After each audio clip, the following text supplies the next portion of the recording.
7. Barrett outside, the switch. Doncic goes, oh, what a great step! And then he hammers it home! Broke his ankles! What's going on, guys? Welcome back to a brand new video. I hope you guys are having an amazing day or night. The New York Knicks just came out victorious on the road after taking on the Minnesota Timberwolves, and you could say this was a closer game than you really wanted this to be. Like, I'm happy with the result of the W, but am I happy with everything that happened in the basketball game? No, I understand you're not going to be perfect, but there was some crucial errors in this basketball game that we really have to talk about, or just bad play that we have to talk about as well. But I'm going to be talking about the positives, the negatives. I'm going to keep it real with you guys. Like, as you guys know, we just entered a game, like, playing the Minnesota Timberwolves without their key guys, of a D'Angelo Russell, of a Karl-Anthony Towns, of an Anthony Edwards, one of the best young stars in the league, a beast of Karl-Anthony Towns, one of the best players in the game. Russell kind of inconsistent, but they were missing a lot of pieces. They were even missing a Jared Vanderbilt. I heard there was many Timberwolves that were actually available to play, but they just weren't conditioned to play. They got back from health and safety protocol. So yes, the Timberwolves only had one of their 5 starters, and that was Patrick Beverley, who came back from health and safety protocol. He was really just getting more conditioned. That's why he missed the last game versus the Boston Celtics. So yes, I do hope the Timberwolves are healthy, because they are a fun team to watch when healthy, and I'm excited where they're going to go this season. Next season may be huge. I really do like Chris Finch. It seems like the Timberwolves really do fight for him, and even this roster, like, even with this group of guys, this next man up mentality, they still fought.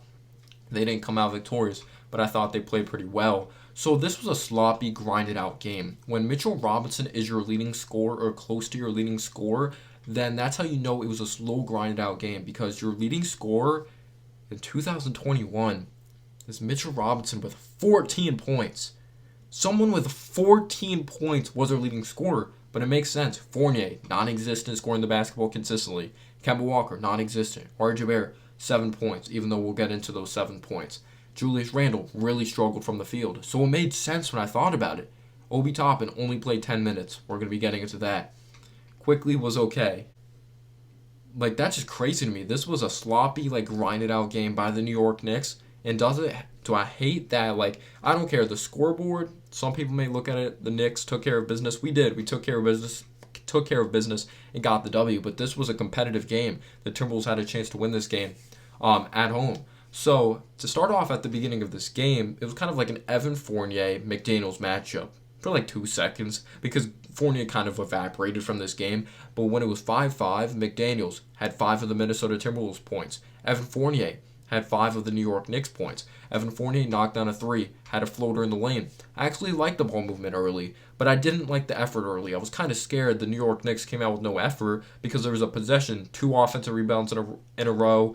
The Minnesota Timberwolves found a way to score points off the next possession. Just after getting those couple offensive rebounds, I was like, oh my gosh, I hope the New York Knicks are not underestimating their competition at all. And R.J. Barrett really struggled, or at least in that first half of the game, or the first 3 quarters, he struggled in this game.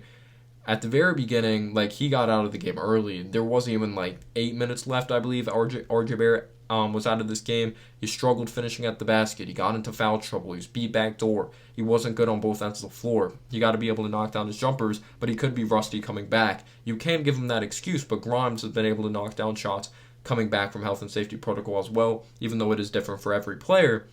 And I got to really give credit, though, to Mitchell Robinson. Like, Mitchell Robinson was an absolute beast on the offensive boards. He was giving us second chance opportunities, which really hurt the Minnesota Timberwolves. You see why Mitchell Robinson is one of the most efficient offensive players in the league, is because he's always around the basket, you know.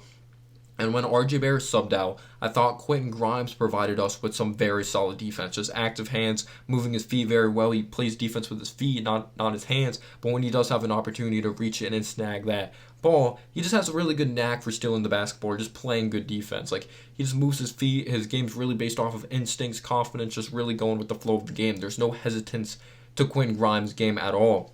So I really did like that from the New York Knicks. I liked Mitch Robinson, his active work on the glass. I really did. And even though Nathan Knight was physical, he was able to get his inside. I thought Naz Reid did a solid job inside as well. Like, it was Naz Reid, kind of like Nathan Knight at the beginning of that basketball game for the Minnesota Timberwolves, but then Randle started to heat up. It looked like we started to build a little more momentum. We started to have some more pep in our step. We're really starting to squid the basketball. We got after it defensively. I thought the ball movement was solid. It just looked like we started to hustle more, and the New York Knicks just It looked like they were too much for the Minnesota Timberwolves after that first quarter.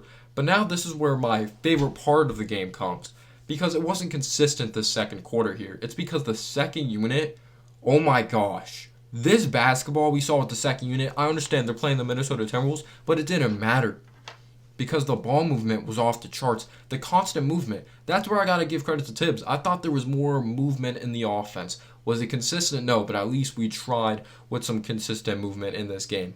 With Obi Toppin out there, with Grimes out there, with Quickly out there, I just love watching them play. I really do. It's not just because they're young and they may be the future. The chemistry is off the charts, and their ability to get buckets together, just the constant movement, just guys running back door, like just looking for that opportunity, just moving without the basketball, making that extra pass.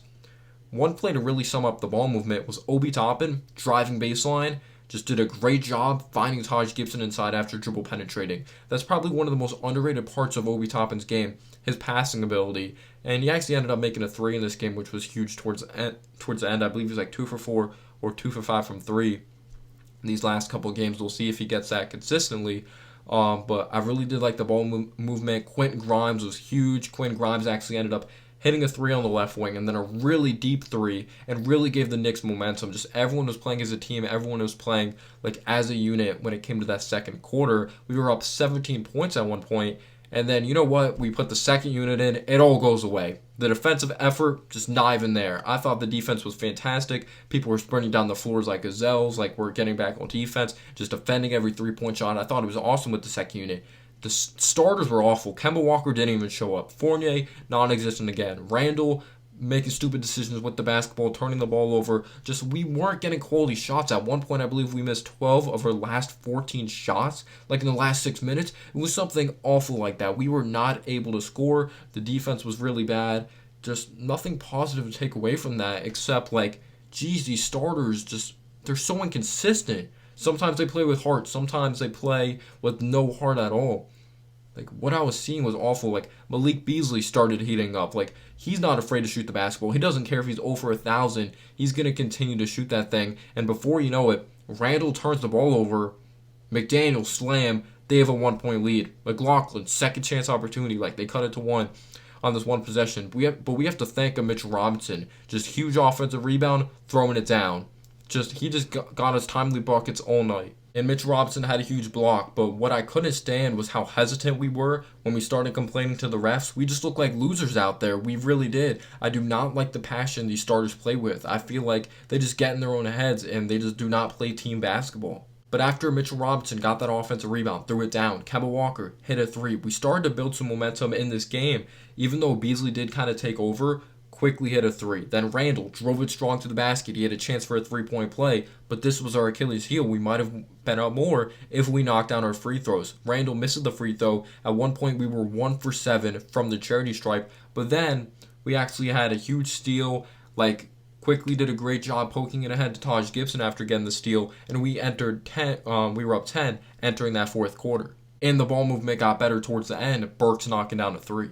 So 72-62 entering that fourth quarter, a pretty sloppy, grinded out basketball game here. Quickly drills a 3. I really like the way that we started off that fourth quarter, but Beasley goes on to answer. Like, Beasley was our Achilles heel. He was an absolute beast. Naz Reid, solid game. Nathan Knight, like, solid game, even though he fouled out. But Malik Beasley was just amazing from beyond the arc. But then Obi Toppin, he was just amazing in this game. Even though he wasn't the most efficient, he hit big-time shots, or at least it felt like he wasn't that efficient. But then Obi Toppin responds with a big-time 3, which was really awesome to see. Just good stroke, good mechanics. That's what you really love to see. And then Obi Toppin, like, subs out of the game, and Julius Randle comes in. I just don't understand this. Not like Randle was playing good basketball. Not like the offense was good with Julius Randle. There was constant ball movement when Obi Toppin was in the game. So to put in Julius Randle and sub out Obi had only 8 points, but he only played 10 minutes of basketball. And 8 points in 10 minutes, with the energy he brought, I feel like that's an impressive, 8 points in 10 minutes. And then as soon as Julius Randle comes in, Jalen Noel gives them some momentum. But then Randle, smart play, he recognized the defense was attracted on him. He kicked it out to a Burks for 3 here. But Mitch, just huge on the board. 17 rebounds, I believe, 14 points, 17 rebounds. He had a huge block as well, which led to a miss, but got an offensive rebound and put it back up and in. But then, like, bad transition defense. Fournier airballing a huge three at the end. But RJ Barrett, he only had 7 points, but he had a huge 7 points here. RJ Barrett driving to the basket, knocking down a three, just getting a second chance opportunity. And I felt like where it really went away was when RJ Barrett got those buckets. And even after we had an air ball, like a couple straight air balls in a row by the New York Knicks and the Minnesota Timberwolves, like there was one play the Timberwolves were able to throw it ahead. They thought they had an easy opportunity, and Grimes just had a huge steal. The Knicks, they just stepped up when it mattered most. I feel like RJ Barrett was huge in that fourth quarter. Quinn Grimes, great defensive possession on the other end, getting that big-time deflection, getting key buckets at the end of the game. This New York Knicks club, weird W, but the New York Knicks found a way to grind it out. Let me know down below your thoughts, and peace out, y'all.